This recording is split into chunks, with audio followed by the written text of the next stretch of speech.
नमस्कार, सत्यदर्शन न्यूज मध्ये आपले स्वागत आहे. मी पायल शहा. एक नजर टाकूया आजच्या ठळक घडामोडीवर. स्त्री शक्तीच्या स्मृतींनी उजळली प्रिसिजन वाचन अभियानाची संध्याकाळ.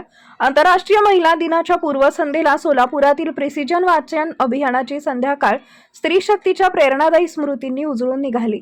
संगीत, साहित्य आणि संस्कृतीच्या विश्वात अमिट ठसा उमटवणाऱ्या लता मंगेशकर, दुर्गा भागवत आणि शोभा गुरटू यांच्या व्यक्तिमत्वाचा वेध घेत प्रख्यात लेखक, पत्रकार अमरीश मिश्र यांनी रसिकांना एक वेगळ्याच भावविश्वात नेले. प्रिसिजन फाउंडेशन आयोजित प्रिसिजन वाचन अभियानाअंतर्गत डॉक्टर निर्मल कुमार फडकुले सभागृह इथं हा साहित्य संवाद रंगला. अमरीश मिश्र यांच्या निवडक लेखांचं अभिवाचन आणि त्यांच्याशी संवाद असा कार्यक्रम झाला.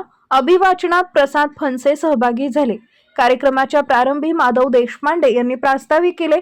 प्रिसिजन फाउंडेशनच्या अध्यक्षा डॉक्टर सुहासिनी शहा यांनी मान्यवरांचे स्वागत केले. साहित्य, संगीत आणि आठवणींच्या संगमानं रंगलेली ही संध्याकाळ सोलापूरच्या रसिकांसाठी संस्मरणीय ठरली.